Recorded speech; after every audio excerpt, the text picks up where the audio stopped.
frankly, SLC Punk is okay. It's not the greatest movie in my opinion. It's about what I expected, but it is nihilistic in mundane extremes in film form. And I do like some bits of it. Like, I like the bit as the main character, Chris, says, fuck everything, even anarchy, as such, starts to sort of collapse on his inner world. It's a case of what I would call personally neurotic nihilism, or what Trevor Blake of Underworld Amusements would call a failed egoist. However, differing from the neurotic nihilist himself, me, his projection outward is not akin. It's more aggressive. It's a pointless punk for a poetic synonym. A rebel without applause or even personal practicality.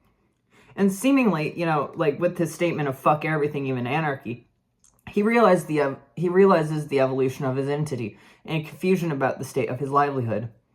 And then towards the end, he meets a girl named Brandy, and they have a bit of dialogue that is really good, and it echoes John Lydon in an interview. But I'll read the dialogue first.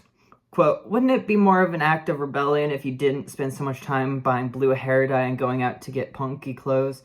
It seems so petty. You can be you want to be an individual, right? You look like you're wearing a uniform. You look like a punk. That's not rebellion, that's fashion."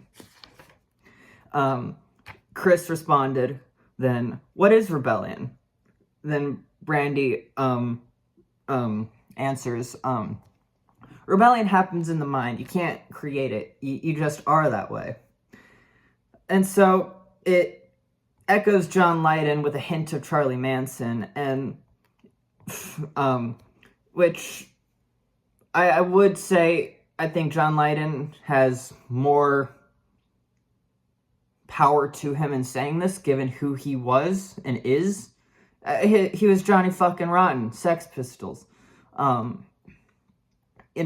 Which, spawned from the fetishistic fashion designs of Vivienne Westwood and Malcolm McLaren's wet dreams of, being Mick Jagger himself.